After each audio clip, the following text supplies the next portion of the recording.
ओ तेरा धियान किधर है, तेरा हीरो श्रीधर है। श्रीधर कौन? श्रीधर, श्रीधर वेंबू। नमस्कार, मैं Vivek Bindra, founder and CEO बड़ा बिजनेस.com टाइकून्स ऑफ इंडिया में आपका वापस स्वागत है। आज 23वां एपिसोड है। 22 एपिसोड की लिस्ट बहुत लंबी है। इंटरनेट कंपनीज का ट्रिनिटी यानी कि त्रिदेव, आज उसको कंप्लीट करते हैं। और कमाल की बात क्या है, तीनों जेड से शुरू होते हैं। पहला जेड मैंने 21वें एपिसोड में लिया, जीरोधा। दूसरा जेड 22वें एपिसोड में लिया, जोमेटो। तीसरा जेड आज ले रहा हूं, जोहो।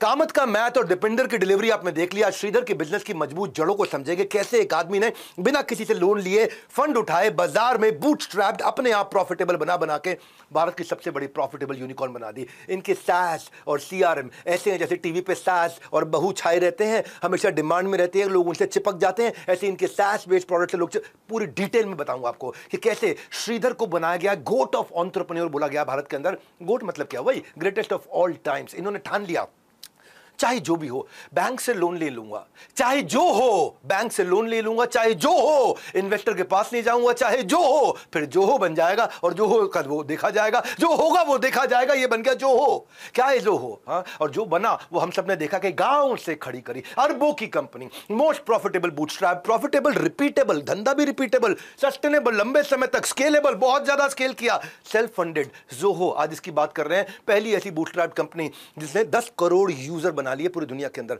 28 साल के अंदर 1 रुपया नहीं उठाए, 180 देशों में पहुंच गए। 90% फॉर्च्यून 500 कंपनी आज जोहो टेक्नोलॉजी इस्तेमाल कर रही हैं। भाई लोगों, अमेरिकन कंपनी नहीं है ये, भारत के गांव में बनी हुई कंपनी, भारत के गांव में। आज आपको गहराई से बताऊंगा कि Apple, Amazon, IKEA, Ola, Toyota, hyundai, Marriott, Philips, Netflix, Swiggy, Dell को ले लो, महिंद्रा को ले लो, भारत की ले लो, चाइना की OnePlus ले लो, सब जोहो पे है, सब जोहो का इस्तेमाल कर रहे हैं। आईआईटी मद्रास से पढ़े हुए, पीएचडी किया प्रिंसटन से, वहां जाके असली दिमाग लगाया प्रिंसटन में। हाँ, और उसके बाद क्वालकॉम जैसी बड़ी अमेरिकन कंपनी में बहुत बड़ी पोजीशन पर नौकरी लगी, छोड़ के आ गए। स्मार्टेस्ट अननोन इंडियन एंटरप्रेन्योर 2019 में अर्नस्ट एंड यंग ने इनको entrepreneur of the year award दिया। पद्मश्री मिला 2021 में। ऐसे व्यक्ति जो हो, फिगर समझ लो उनकी, 8,700 करोड़ के रेवेन्यू में 2,800 करोड़ का प्रॉफिट। और कितना प्रॉफिट होता है? 2,800 करोड़। इसको समझना है। ओयो का प्रॉफिट जोड़ लो, कार देखो का प्रॉफिट जोड़ लो, मिंत्रा का जोड़ लो, नाइका का जोड़ लो, ग्रो का जोड़ लो, पांचों जोड़ लो। ओयो, कार देखो, मिंत्रा, नाइका, ग्रो, ये पांचों मिलकर के इनके प्रॉफिट के बराबर नहीं पहुंच पा रहे, अकेली लो हो। अगर आप एक साथ एक छत के नीचे सारे टाइकून मिल जाए तो हो जाए ना मजा। एक तरफ अंबानी, दूसरी तरफ अडानी, लेफ्ट में शिव नाडा, राइट में दीपेंद्र गोयल।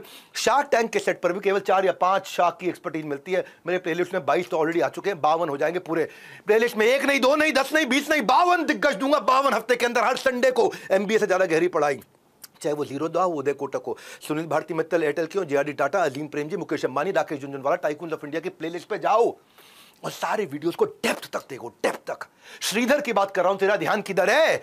असली हीरो तो श्रीधर है। श्रीधर वेंबू की स्टोरी, जो स्ट्रैटेजी से पहले आपसे एक सवाल पूछ लेता हूं। आईआईटी मद्रास से इंजीनियरिंग की हो, जिसने प्रिंसटन यूनिवर्सिटी से पीएचडी की हो और क्वालकॉम जैसी कंपनी में जॉब मिल चुकी हो, वो भी यूएस में, कहां से कहां तक पहुंच जाओगे आप? कहां जाओगे? कहां एप्पल में जाओगे, माइक्रोसॉफ्ट में जाओगे, गूगल में जाओगे, सिलिकॉन वैली में जाओगे, ये कहां गए? इतना सब कुछ होते हुए सैन डिएगो पहुंचे और वहां से छोड़ के इंडिया के छोटे से गांव तेनकासी, तेनकासी बिल्कुल तिनके जैसी तेनकासी, तमिलनाडु के अंदर। सैन डिएगो तो एक हब है टेक्नोलॉजी और टूरिज्म का, एडवांस इंफ्रास्ट्रक्चर, हेल्थ केयर, वहां पे सबको डेवलप ट्रांसपोर्ट है। तेनकासी क्या है? वो तिनकासी है, बिल्कुल तिनका, तिनका। हाँ, मैं अपराध करने के लिए नहीं बोल रहा हूं, समझाने की बोल, क्योंकि एग्रीकल्चरल इकोनॉमी, बेसिक इंफ्रास्ट्रक्चर, ना मॉल है, ना शोरूम्स है वहाँ पे, ना वहाँ बड़े बड़े हॉस्पिटल, ना यूनिवर्सिटीज है, लिमिटेड ट्रांसपोर्ट है, वहाँ पे कोई हाईवेज भी नहीं है, हेल्थ केयर फैसिलिटीज भी नहीं है। सैन डिएगो छोड़ के तेनकासी आए हैं भैया। सैन डिएगो तो बड़ी बड़ी दुनिया की यूनिवर्सिटीज है, यहाँ तो पढ़ाई के लिए कुछ है ही नहीं। सैन डिएगो का पर कैपिटा इनकम $70,000 है, एक आदमी का $70,000। यहाँ कितना है? $1,500। अपना वीजा लेके फॉरेन जाने से अपना विजन लेकर के गांव जाना इनको ज़्यादा प्रॉफिटेबल लगा। देखो गांव से कैसे कमाल किया। अपने भाई और आईआईटी मद्रास के एक दोस्त, इनके कॉलीग थे, टोनी थॉमस हुआ करते थे, उनके साथ एडवेंट नेट, ये इनकी पहली कंपनी थी। जावा कोड डेवलप किए इन्होंने, एडवेंट नेट, ये इनकी पहली कंपनी। शुरुआत देखना कैसे हुई 90s में, उस समय फंडिंग नहीं मिलती थी। कंप्यूटर से एक दूसरे को वायरलेस कम्युनिकेट करा दे, मल्टीपल कंप्यूटर बिना तार के आपस में बात कर सकें, कंप्यूटर और प्रिंटर और स्पीकर और वाईफाई कनेक्शन आपस में जुड़ सकें, इसके ऊपर कोडिंग उन्होंने डेवलप करनी शुरू करी। और वायरलेस नेटवर्क की कंपनी बिल्ड कर दी इन्होंने। यूएस में एक कॉन्फ्रेंस में जब भी अपने प्रोडक्ट को लेकर प्रेजेंटेशन दिया ना, ऑन द स्पॉट वहां पे सारी कंपनियों ने इनका, अरे भाई डील कर लो बढ़िया चीज लेकर, अरे इंडिया से कौन आया ये कौन है, कह तेरा ध्यान किधर है, तेरा हीरो श्रीधर है। उस दिन श्रीधर को लगा कि अमेरिका की हाई पेइंग जॉब छोड़ करके उन्होंने कोई गलती नहीं करी, क्योंकि इनके सॉफ्टवेयर को लोगों ने पसंद करना शुरू कर दिया। वो समझते थे कि एम्प्लॉय बनकर बायोमेट्रिक में जाके अटेंडेंस लगा करके, बायोमेट्रिक में रजिस्टर करके अटेंडेंस को, बायोमेट्रिक नहीं, बॉस बनके अपना बायोपिक बनाऊंगा, अपना बायो बनाऊंगा, पूरी दुनिया में रजिस्टर कर दिया जाए, केवल ऑफिस के अंदर अटेंडेंस रजिस्टर ना हो जाए। चलिए चलते हैं एक के बाद एक अध्याय। पहला chapter, find your niche. Fortune lies at the bottom of pyramid. ये कैसे आदमी है जिन्होंने ना एक ऐसा नीश ढूंढा जो अमेरिकन कंपनी से धुएं निकाल दिए, जापानीज कंपनी के धुएं निकाल दिए, चाइनीज तो अभी सोच भी नहीं पाए। श्रीधर ने कॉन्फ्रेंस के बाद एक प्रोफेशनल सेल्समैन को हायर किया, इनको सेल्स नहीं आती थी, ये तो लेना है टेक वाला, इनका स्टाइल ही अलग था, रीजनल टच था भाषा के अंदर, और इनको सेल्स करनी आती नहीं थी। और वो स्किल सीखने के लिए इन्होंने सेल्समैन हायर किया, उसके साथ क्लाइंट मीटिंग में उन्होंने ऑब्जर्व किया कि अमेरिकन और जापानीज मार्केट में छोटी छोटी कंपनियां थी, वो महंगा सॉफ्टवेयर नहीं ले पा रही, उनको कोई अफोर्डेबल सोल्यूशन चाहिए, गैप मिल गया इनको बहुत बड़ा। ये वो वेल है जिन्हें अब किसी की शाख की जरूरत नहीं थी, ये वो वे बन चुके थे, किसी शाख की जरूरत नहीं। 1997 में दुनिया भर में 20 करोड़ कंपनियां थी, 20 करोड़ में से 19 करोड़ स्मॉल मीडियम थी, 1 करोड़ में थोड़े बड़े कंपनियां हुआ करती थी। 19 करोड़, 20 करोड़ में से 19 करोड़ स्मॉल मीडियम। ये बोले यार 20 करोड़ में से उस 1 करोड़ के पीछे क्यों भागूं, ये 19 करोड़ अगर मैं खा जाऊंगा और इसको टारगेट करूं। ये था इनका bottom of pyramid. Bottom of pyramid मतलब पूरे के पूरे, ये पूरा पिरामिड है, इस पिरामिड में सबसे ज्यादा कंपनियां नीचे हैं, ऊपर थोड़ी सी अमीर कंपनियां ना, वो थोड़ी सी अमीर कंपनियों के पीछे पीछे वो अमेरिकन कंपनियों को भागने दो, सेल्स फोर्स को भागने दो, बाकी सबको भागने दो, मैं पूरा का पूरी दुनिया खा जाऊंगा। आज 180 देशों में माल बेच रहे हैं। बॉटम ऑफ पिरामिड का मतलब है वहां से रेवेन्यू जनरेट करना जिस पे कोई ध्यान ही नहीं दे रहा हूं। आपको मालूम है आज 50% सॉफ्ट ड्रिंक गांव में बिकती है हमारे देश में, 50% मोटरसाइकिल गांव में बिकती है, 60% सिगरेट गांव में बिकती है। आज आपको पता है 55% एफएमसीजी गांव में बिकता है, 50% नेशनल इनकम गांव से आ रही है, 50% एलआईसी की पॉलिसी गांव में बिकती है, सारे छोटे छोटे एसकेयू सबसे ज्यादा गांव में बिक रहे हैं। एफएमसीजी में शैम्पू को सैशे में बेचना शुरू कर दिया गांव में, अचानक लोगों ने बड़ी बोतलें सैशे तो ले लेंगे।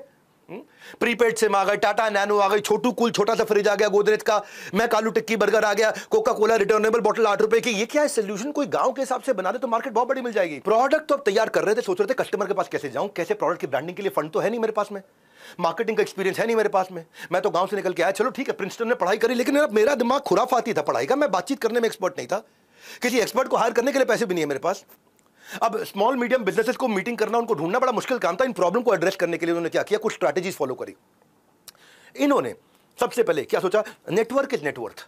अमेरिका में जितनी भी प्रोडक्ट और टेक्नोलॉजी की कॉन्फ्रेंसेज हुआ करती है, हर जगह घुस जाए, हर कॉन्फ्रेंस एग्जीबिशन में चले जाएं, हर सेमिनार में चले जाएं, कॉन्फ्रेंस में अपना स्लॉट बुक करा लेते हैं, वहां पे जाकर के प्रेजेंटेशन देते हैं अपनी, बैठ करके वहां पे लोग देखे, अरे कौन आया इंडिया से, अब जो हो देखा जाएगा, और सबने जो हो कोई देखा। फिर लंच हो, टी ब्रेक हो, अपना विजिटिंग कार्ड चेंज किया, फाउंडर से नेटवर्किंग करते और अपने बारे में बात करते कि ये बिग 4 है, बिग 4 सबसे बड़ी 4 कंपनियां, वो टक्कर नहीं दे सकती अपने प्रोडक्ट के बेनिफिट। 1999 आते आते $2 मिलियन का रेवेन्यू कर लिया उन्होंने। ऐसे ही एक इवेंट में नेटवर्किंग करते हुए श्रीधर ने सिस्को के ऑफिशियल से, अब सिस्को बहुत बड़ी कंपनी, समझो बात को, सिस्को के ऑफिशियल से डिस्कशन किया और सिस्को जैसी ब्लू चिप कंपनी को क्लाइंट बना लिया। सिस्को के आते ही श्रीधर की बताई थी ना कंपनी एडवेंट नेट, अभी जोहो नहीं बनी थी, एडवेंट नेट, उसकी क्रेडिबिलिटी इतनी बढ़ गई, अब कंपनी के पास में 100 से ज़्यादा क्लाइंट्स आ गए, धीरे धीरे $10 मिलियन का रेवेन्यू हो गया। अब सारे के सारे एसएमबीज पे जाने के लिए इनके पास पैसा आना शुरू हुआ और इनको समझ में आ गया छोटे बिजनेस में घुस जाऊंगा ना तो पूरा बाजार खा जाऊंगा, उसमें कुछ जा ही नहीं रहा है। ये वो एरिया है यहाँ पे there is no competition, I am the competition. वो गैप ढूंढ लिया बाजार के अंदर, क्योंकि सब महंगे सोल्यूशन बेच रहे थे। और आपसे भी बात कर रहा हूं, मेरे से बात जरूर किया करो नीचे आकर के, आजकल कमेंट सेक्शन अपने आप में कंटेंट सेक्शन बन गया है। स्पेशली आप जब आते हो बातें सुनते हो ना, डेप्थ दूंगा आज आपको मैं, लोगों की डेप्थ। हाँ, ये गांव में रहते रहते आदमी ने हजारों करोड़ कैसे कमा लिए। और स्पेशली मैं कमेंट आकर के पढ़ता हूँ, अब मैं चाहता हूँ आप भी एक दूसरे को कमेंट पढ़ें, और कमेंट के तो कई मीम्स बन जाते हैं, पर मैं चाहता हूँ मेरे कमेंट के सेक्शन में मीम नहीं, मीनिंगफुल बने, मीनिंगफुल। हाँ, मीनिंगफुल, वहाँ आप कमेंट करें आपने क्या सीखा, आगे के टाइकून को देखना चाहते हैं। और अगर आपके दिमाग में भी कोई नाम है जिसकी सक्सेस स्टोरी दी एंड में बिग ब्रांड बन गया हो, दी एंड ना हो गया हो, बिग ब्रांड हो गया हो, तो टाइकून का नाम नीचे कमेंट बॉक्स में लिखिए, मैं आपसे आकर चर्चा करूंगा, लाइक भी करूंगा। दूसरे अध्याय पे चलते, कंपनी आगे बढ़ने लगी, अपॉर्चुनिटी इन कैलामिटी, बड़ी कैलामिटी आ गई उस समय, .com का बूम बस्ट हो गया अचानक सन 2000 आते आते। इन्होंने कॉम्पिटिटिव एडवांटेज इनोवेशन को बनाया, समझना पकड़। आपने अक्सर देखा होगा ना, कुकीज़ खत्म हो जाती हैं तो मम्मियाँ वो डब्बे जो जिसमें जार में किचन के अंदर कुकीज़ पड़ी होती है उसमें कभी सुई धागा रख लेती हैं, कभी कुछ रख लेती हैं। कोई कपड़ा फट जाए तो उसको सफाई के लिए इस्तेमाल कर लेते हैं। ऐसे ही इनका भी धंधा फट रहा था उस समय। साड़ी काट के कर्टन बना लेते हैं, डब्बा काट के गमला बना लेते हैं। हाँ, ट्विक किया और ठीक किया। तो इन्होंने भी जब देखा है कंपनी में डिप आया तो श्रीधर ने क्राइसिस में कंपनी को बंद नहीं किया, उसका नया बंदोबस्त किया। बंद नहीं किया, बंदोबस्त किया। क्या बंदोबस्त किया हुआ सोचा आपने? सोचा? अब सोचो, मैं बताता हूं। बुद्धि लगा करके वृद्धि कर ली, ऐसी बुद्धि लगाई वृद्धि कर ली। लेट 90s में सारी इंटरनेट कंपनी जिनका प्रॉफिटेबल फीजेबल या लंबा चौड़ा बिजनेस मॉडल नहीं था, फिर भी इन्वेस्टर खूब पैसा लगा रहे थे उन दोनों। लेकिन 2001 में 2001 डॉट कॉम बबल बर्स्ट हुआ, मार्केट 75% गिर गया। इंटरनेट बेस्ड 500 कंपनी में से 4-5 बची, 495 खत्म, 99% की डेथ हो गई। 500 में 495 खत्म हो गई। यहाँ तक कि सिस्को, इंटेल, ओरेकल जैसी ब्लू चिप कंपनी के स्टॉक भी 80% नीचे गिर गया करके। हालत खराब चल रही थी, माहौल बिल्कुल गिरा हुआ था। इंटरनेट कंपनीज को देखते ही ना लोगों को लगता था मुंह उधर कर लो, मुंह गर्दन घुमा लो, इंटरनेट कंपनी गर्दन घुमा लो। तब तक लोगों के पास 150 क्लाइंट थे। क्रैश हो जाने के बाद 3 बचे, सारे के सारे मर गए। अब श्रीधर के पास 125 एम्प्लॉइज थे और कंपनी में कोई काम बचा नहीं। क्यों? 150 में से खाली 3 कस्टमर बचे। डॉट कॉम बबल में सारे के सारे उड़ गए। अब सभी को लगा भाई जॉब तो गई, जॉब तो गई, जॉब तो गई। पर श्रीधर के पास लंबा प्लान था। मैंने बोला ना, बंद नहीं किया, बंदोबस्त किया। श्रीधर ने पहले दिन इंश्योर किया कि कंपनी के पास अच्छा कैश रनवे हो। कैश रनवे आज तक रखा हुआ था, फालतू खर्चा करते नहीं थे। एक भी एम्प्लॉय को निकाला नहीं उन्होंने। पूरी की पूरी कंपनी का सारा पैसा और सारे एम्प्लॉयज को R&D पे डाल दिया।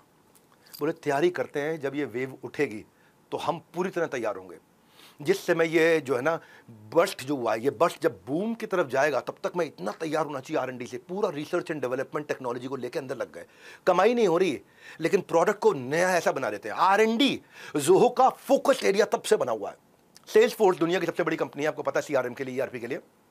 सेल्स फोर्स भी अपने एक्सपेंसेस का 17% इनोवेशन R&D पे लगाती है। जोहो, ये भारत की कंपनी, गांव से आई। जोहो ये 17% नहीं लगा रही, जोहो 60% अपने एक्सपेंस का R&D पे, इनोवेशन पे लगा रहा है। ये बड़ी कमाल की बात थी। इंडिया में ये कल्चर नहीं था कि मैं R&D करूं। इंडिया में इनोवेशन का कल्चर नहीं था। इंडिया में कॉपी करने का कल्चर था, इंस्पायर्ड एग्जीक्यूशन का था, ओरिजिनल इनोवेशन का नहीं था। इसने ओरिजिनल इनोवेशन को पकड़ लिया और बड़ी बड़ी अमेरिकन कंपनीज पर धावा बोला इसने। संपत्ति से नहीं, विपत्ति से एंटरप्रेन्योर का पोटेंशियल का पता चलता है कि विपत्ति में क्या संपत्ति का इस्तेमाल करता है, कब चलना, कब रुकना, कब रास्ता बदलना है। इसको टाइम नहीं किया, समझो टाइम ओवर हो जाएगा। इसको टाइम करना आना चाहिए। ये तेरा ध्यान किधर है, तेरा हीरो श्रीधर है। उसने ऑब्जर्व किया कि तब कभी किसी भी कंपनी को IT सिस्टम को मैनेज करने के लिए एक बड़ी टीम की जरूरत होती है। मैं उस टीम के खर्चे बता सकता हूं क्या? किसी भी कंपनी में कोई IT सिस्टम देता हूं तो एम्प्लॉय जो इंश्योर करे कि सबके सिस्टम वर्किंग है, ये खर्चा है। एक टीम ऑफ एम्प्लॉय चाहिए डेटा प्रोटेक्शन के लिए, खर्चा है। मेरे कस्टमर के लिए खर्चा है। एक हेल्प डेस्क चाहिए जो हेल्प डेस्क आकर के कोई टेक्नोलॉजी के छोटे इश्यूज, कोई पासवर्ड रीसेट करना, कोई फिक्सिंग कंप्यूटर प्रॉब्लम को फिक्स करना, ये बड़े खर्चे होते हैं क्लाइंट के। ये सोचिए, सारे खर्चों को खत्म कर सकता हूँ क्या मैं? एक कंप्लीट पैकेज बना सकता हूँ, पूरा R&D में लगे कंप्लीट पैकेज। एक सॉफ्टवेयर इंस्टॉलेशन से सारी चीजें जो मैनेज कर ले, सारे के सारे फंक्शन एक ही सॉफ्टवेयर में हो जाए। यानी कि नेटवर्क मैनेजमेंट भी हो जाए, सारे नेटवर्क भी कनेक्ट हो जाए आपस में, सिक्योरिटी भी ठीक हो जाए, इनबिल्ट पूरा टूल सिक्योरिटी भी हो जाए, और हेल्प डेस्क के लिए भी लफड़ा ना पड़े। बिल्कुल सिंपल सॉफ्टवेयर जो कि सारी प्रॉब्लम को आकर सॉल्व कर दे। अब श्रीधर ने वन स्टॉप सोल्यूशन बनाया और उसको नाम दिया मैनेज इंजन। और इतना इजी कर दिया, इतना इजी कर दिया, इनोवेशन पे लग रहे, इतना इजी कर दिया। तब किसी भी कंपनी के IT सिस्टम को मैनेज करने के लिए 4 ही ऑप्शन होते थे। 4 बड़ी company, Ernst and young, Deloitte, price water house Cooper, KPMG, चारों दुनिया के सबसे बड़े जायंट। अब ये चारों जो बिग 4 है ना, Ernst and young, Deloitte, PwC, KPMG, जो मैं बता रहा हूं, ये बड़े महंगे पड़ते थे कस्टमर को। अब महंगे क्यों पड़ते थे? क्योंकि पहले ना इनका कस्टमर के साथ सेल्समैन आएगा, बहुत दिन तक डिस्कशन चलेगा, फिर कोई प्रोडक्ट फाइनल होगा, फिर उसके बाद उसको डेवलप करेगा। अर्नस्ट एंड यंग आएगा, KPMG आएगा, सेल्स फोर्स आएगा, उसको डेवलप करेगा, उसको इंप्लीमेंट करने में 6 से 9 महीने और लगा देगा, उसके लिए एक्सपेंसिव कंसल्टेंट का बिल बना के दे रहे, इतना पैसा लग गया, इतना। तो किसी भी बड़ी कंपनी को लाके अपनी टेक्नोलॉजी ऑटोमेशन के अंदर इतना पैसा लग जाता था, भाई कंसल्टेंट भी लग गए, सब लग गए। उसके बाद फिर अपनी टीम को ट्रेन करो पूरा, भैया ये जो सॉफ्टवेयर लाया है इसका इस्तेमाल कर, नहीं हम एक्सेल पे काम कर, भाई इसका इस्तेमाल कर, नहीं हम कागज पन्ने पे काम कर, इसका इस्तेमाल। अपनी टीम को ट्रेनिंग करने में लग जाओ। और जो है ना, कंपनियां जितने कस्टमर होते थे वो इनके इशारों पे नाचते रहते थे। तो वो एक बार इनकी टेक्नोलॉजी घुस के निकालनी मुश्किल हो जाती थी। श्रीधर ने सोचा ये टॉप कॉर्पोरेट्स को करने दो, मेरे पास जो 19 करोड़ कस्टमर की पॉसिबिलिटी दिख रही है, मैं उसके लिए लो कॉस्ट सोल्यूशन बना सकता हूं क्या? दाम कम और दम ज्यादा। तो बिग 4 जो थे ना, वो बहुत लंबे चौड़े सोल्यूशन देते थे, बहुत टाइम टेकिंग। इसने कहा मुझे क्विक सोल्यूशन बनाना, वन साइज फिट्स ऑल। मेरे को ना इनसे 80% कम कॉस्ट पे बनाना है, ये बहुत कॉस्टली, 80% कम कॉस्ट पे बनाना है। और इनके लिए बहुत बड़ी बड़ी टीमें लगती हैं, भाई कैसे इंप्लीमेंट करो, मेरे को ऐसा R&D करना है कि 4-5 लोग मिले और अपने आप फट से इंप्लीमेंट कर दे और फास्ट काम हो जाए सारा का सारा। बड़ी कंपनी के कंपैरिजन में मैं इनके 75% फीचर 25% कॉस्ट पे ले आऊं। अगले 3 सालों के अंदर मैनेज इंजन से कंपनी ने 18,000 क्लाइंट्स बना लिए। अब ये 18,000 क्लाइंट हर महीने पैसा देते हैं, हर महीने पैसा देते हैं, हर महीने पैसा देते हैं। इसको बोलते हैं रिकरिंग रेवेन्यू, इसको बोलते हैं सस्टेनेबल रिकरिंग रेवेन्यू। क्योंकि एक बार सॉफ्टवेयर कंपनी में घुस जाता है, एक बार एक CRM ERP कंपनी में घुस जाता है, चलता ही रहता है फिर वो। अब कंपनी का ग्रोथ भी, रेवेन्यू भी 2.5-3 गुना बढ़ने लग गया। अब इस समय $60 मिलियन पे आ गए थे ये। दुनिया में रिसेशन हो रहा था और इनका ऑब्सेशन टू प्रोग्रेशन हो रहा था। जैसे श्रीधर की टीम ने बनाया था ना IT सॉल्यूशंस को मैनेज करने का इंजन, मैनेज इंजन, मैंने बनाया business growth engine, business growth engine भी तैयार किया है। अब मैंने भी ऐसी R&D करा, लीडरशिप फंड प्रोग्राम जो बनाया, जिसमें स्ट्रैटेजी कौन सी दूं, फ्रेमवर्क कौन सी दूं, टूल्स कौन से चाहिए आपको, कैसे इंप्लीमेंट करोगे, कॉम्पिटिटिव एडवांटेज कैसे लाओगे, टीम कैसे तैयार करोगे। तो मैंने बहुत सालों की कड़ी तपस्या मेहनत के बाद देसी घी शुद्ध तैयार किया है कि ग्लोबल एक्सपेंशन की मेथोडोलॉजी छोटे बिजनेस में कैसे लेंगे, ऑपरेशंस उनके बैठे बिना स्ट्रीमलाइन कैसे हो जाएंगे, SOPs कैसे तैयार होंगे, हाई परफॉर्मेंस टीम कैसे बनेगी। फीडबैक तो खैर आप मुझसे क्या सुनोगे, मेरे पार्टिसिपेंट से सुन लो। जैसे सभी बिजनेसेस के लिए कहता हूं कि मैं उनको छलांग दिलाऊंगा, ये प्रोग्राम अटेंड करके मैं खुद छलांग ले पाऊंगा, एक ग्लोबल छलांग ले पाऊंगा। जो लोग ये चाहते हैं अपने बिजनेस को 10 से 10 गुना बनाना चाहते हैं, उनके लिए ये लीडरशिप फनल प्रोग्राम है। क्यों पड़े हो चक्कर में, कोई नहीं है टक्कर में। डॉक्टर विवेक बिंद्रा को फॉलो करिए, आपकी सफलता तय है। जबरदस्त सेशन, मतलब 10 से 11 घंटे का सेशन है। 1 मिनट भी ऐसा नहीं लगा कि हम लोग को एग्जर्शन हो रहा है। यहाँ आके मुझे जितना एक्सपेक्टेड था उससे कहीं ज़्यादा चीज़ें सीखने को मिली है। I am just eager to implement and to see the result. LP में आने के बाद ये सब हो रहा है कि अच्छे बिजनेसमैन से जुड़ने का मौका मिल रहा है और दिमाग का ढक्कन जो है ना, ये आपको खोलना है। क्यों पड़े हो चक्कर में, कोई नहीं है टक्कर में। तो मिलते हैं इस बार आपसे 8, 9, 10 फरवरी को, 8, 9, 10 फरवरी नेक्स्ट मंथ में। सीट्स लिमिटेड होती हैं, ये कोई डिजिटल प्रोग्राम नहीं, फिजिकल प्रोग्राम है। फास्ट फॉरवर्ड, फोन लगा लेना, fast forward chapter number 3, Swiss army knife approach. Swiss army knife approach को बोलते हैं मास कस्टमाइजेशन। ऐसा कस्टमाइजेशन कर दो जो कि बड़ा स्टैंडर्डाइजेशन पर्सनलाइजेशन की तरह बिहेव करे। सुनना जरा ध्यान से सुनना, बड़ा स्टैंडर्डाइजेशन पर्सनलाइजेशन की तरह बिहेव करे। यानी कि मैं प्रोडक्ट एक बनाऊं लेकिन जिसको जो जरूरत हो उसको वो मिल जाए। ये जब कृष्ण के साथ 16,108 रानियां होती थी ना, हर एक को लगता था कृष्ण मेरे साथ ही हैं। भगवान ने 16,108 एक्सपेंशन ऐसे कर लिए थे, हर एक को लगता था कृष्ण मेरे साथ ही हैं। इन्होंने कहा मैं ऐसा प्रोडक्ट कैसे बनाऊं कि ऐसा लगे देखने में हर एक को कि जोहो मेरे लिए ही बनाए, हर एक को ऐसा कैसे लगे। इसको बोलते हैं स्विस आर्मी नाइफ अप्रोच। एक ही नाइफ के अंदर, आप सोच रहे होंगे ना, नेटवर्क को कनेक्ट करने के लिए जावा कोड कर दिया, नेटवर्क को मैनेज करने के लिए इंजन कर लिया, फिर जोहो क्यों बनाया? जोहो है क्या? जोहो कहां से आ गया? ये तो पुरानी कंपनी थी। अब श्रीधर ने सिर्फ IT नेटवर्क का स्ट्रक्चर नहीं करना था, बिजनेस ऑपरेशंस के पूरे इंफ्रास्ट्रक्चर को ऑटोमेट करना था, पूरी कंपनी को time efficiency, effort efficiency, cost efficiency, revenue efficiency, sales efficiency, सब चीजों की प्रॉफिटेबिलिटी की एफिशिएंसी। श्रीधर को एक कॉमन नाइफ नहीं बनानी थी, स्विस नाइफ बनानी थी।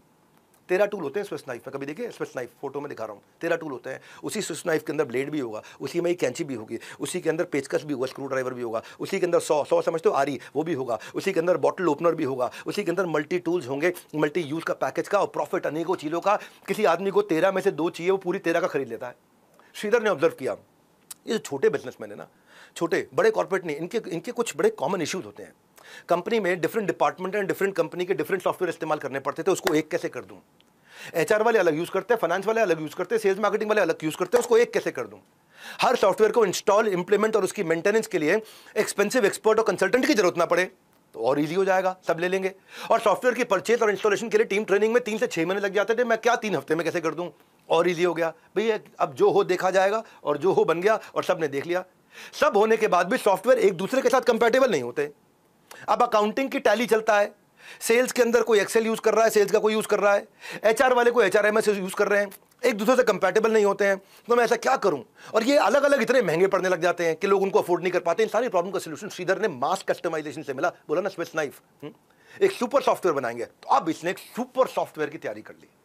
2005 के अंदर 40 एप्लीकेशन डाल दी, चाहे सेल्स करो, मार्केटिंग करो, सर्विस करो, फाइनेंस करो, HR करो, ऑपरेशंस करो, प्रोजेक्ट मैनेजमेंट करो, टेक्नोलॉजी मैनेजमेंट, कुछ भी करो। 40 सॉफ्टवेयर, 40 एप्लीकेशन एक सॉफ्टवेयर में डाल दिए। ये थी स्विस नाइफ अप्रोच, जिसकी जो जरूरत है पूरी हो जाएगी। मास कस्टमाइजेशन क्या होता है समझ लो पहले। ये वो एक अप्रोच है जहां कंपनीज स्टैंडर्डाइज प्रोडक्ट ऑफर करती है लेकिन पर्सनलाइज यूज कस्टमर कर लेता है। समझ रहा मेरी बात को? Economies of scope. हाँ, एक ही साथ मैंने सब बना के दे दिया, हर एक के लिए अलग अलग नहीं बनाना, जिसको जो जरूरत है उसमें से निकाल लेगा। गाड़ियों की कंपनियां होती है ना, वो क्या करती हैं, एक बार गाड़ी बनाने के बाद भाई कलर, इंटीरियर, फीचर, व्हील वो आदमी कस्टमाइज कर सकता है, अपने हिसाब से बना सकता है। है ना। सबवे में जाते हो ना, सबवे के इंग्रेडिएंट होते हैं, भाई आपको कौन सी ब्रेड चाहिए, व्हाइट ब्रेड चाहिए कि आपको होल व्हीट चाहिए कि फ्लैट ब्रेड चाहिए, आपको चीज़ कौन सा चाहिए, अमेरिकन चाहिए, स्विस चाहिए, मोज़रेला चाहिए, वेजीज की टॉपिंग ले लो, टोमेटो डालूंगा, अनियन डालूंगा, कुकुम्बर डालूंगा, ऑलिव डालूंगा, नॉन वेज होगा, वेजिटेरियन होगा, स्पिनच होगा, एवोकाडो होगा। नाइकी के जाते हैं जूते पे, रनिंग का अलग, डेली वेयर अलग, जिम अलग, प्रीमियम अलग, बड़ा अच्छा सिस्टम बना रखा है, एक साथ बनाऊंगा मैं। अब ज़ोहो सुपर सॉफ्टवेयर बनना चाह रहा था। भाई अगर किसी को सेल्स फोर्स को ऑटोमेट करना है तो वो सेल्स फोर्स के पास चला जाएगा। सेल्स को ऑटोमेट करना था भैया, यहां ज़ोहो सीआरएम आ गया।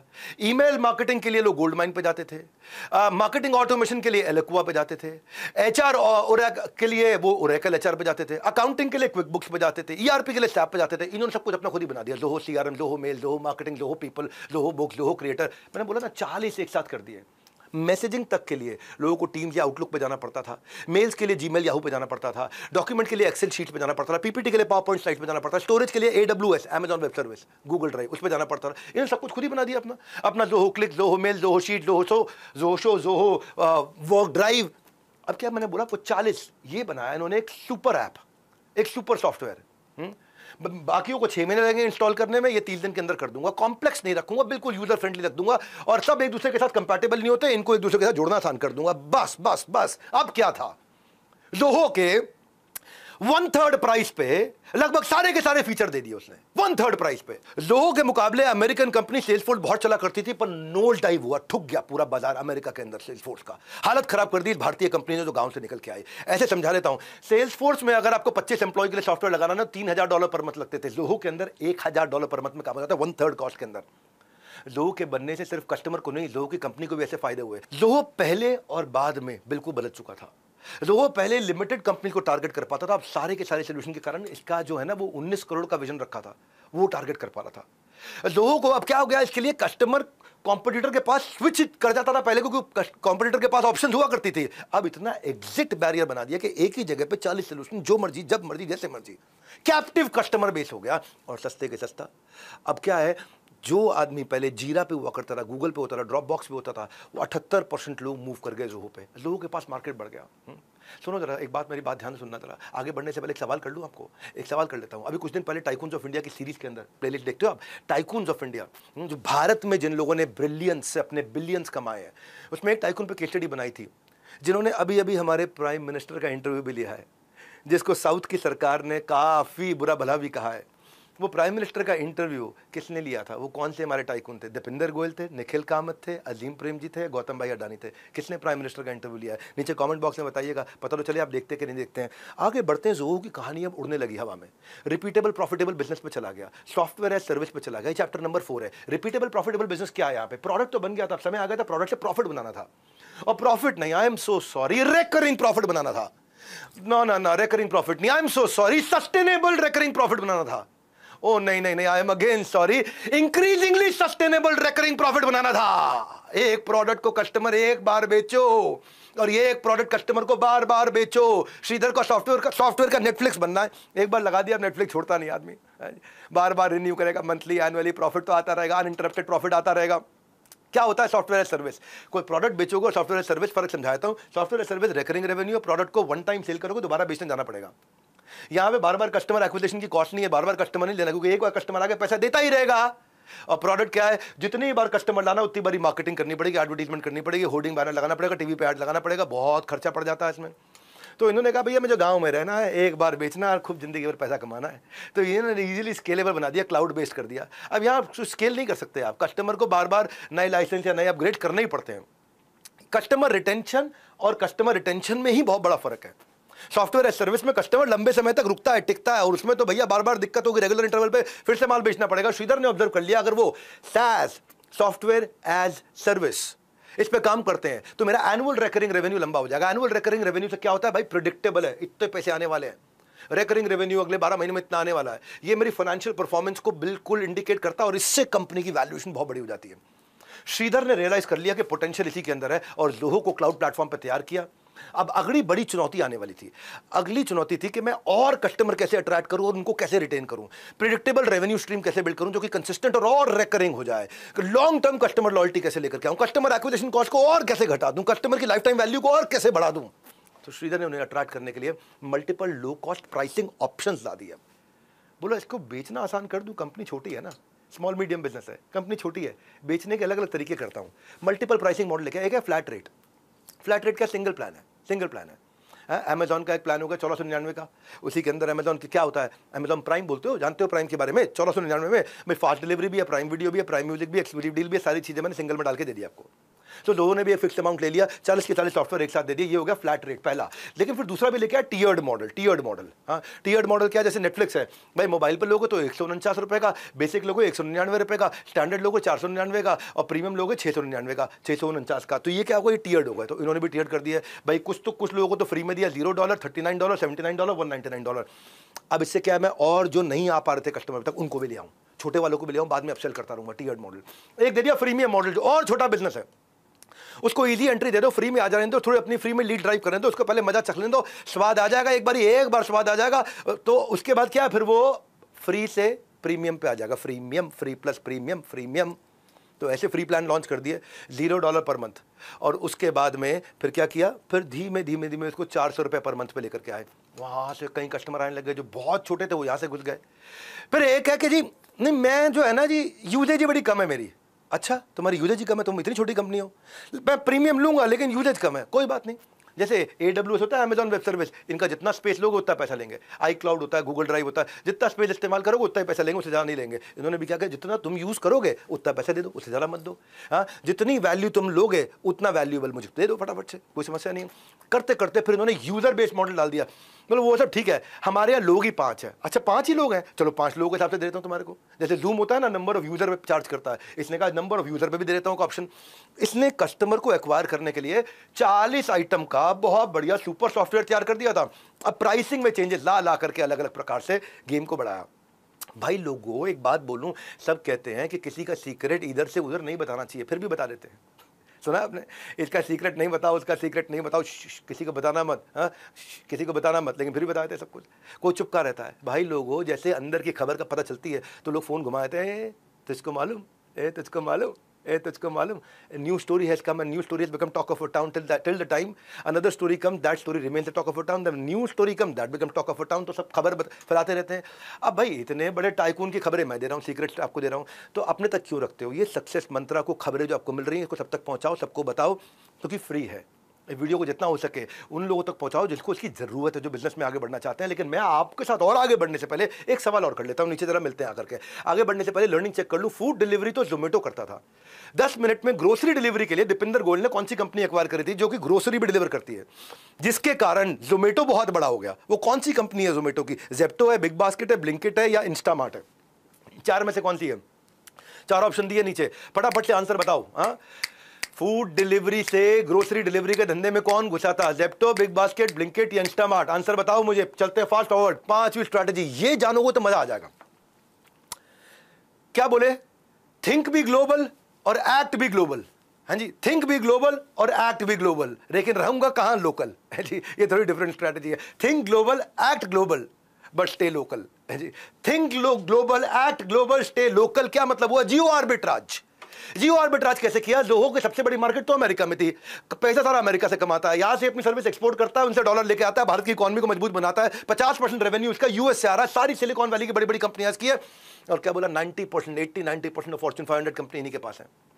लेकिन अमेरिकन इंजीनियर नहीं लूंगा मैं, वो बहुत महंगे पड़ते हैं। हाँ, एक जियो आर्बिट्राज करो। जियो आर्बिट्राज क्या किया? Geographically diverse team, geographically diverse resources, ताकि मैं कॉस्ट एडवांटेज ला सकूं। आदमी सस्ता जहां मिलेगा काम वहां से करूंगा, और पैसा जहां में ज्यादा मिलेगा माल वहां बेचूंगा। नहीं समझे? हैं जी, इसको क्या बोलते हैं? Operational excellence. Operational excellence. माल जहां महंगा बिकेगा वहां बेचूंगा, माल जहां सस्ता बनेगा वहां बनाऊंगा। लोगों की सबसे बड़ी मार्केट अमेरिका में थी। अब जियो आर्बिट्राज से इसने क्या किया समझो।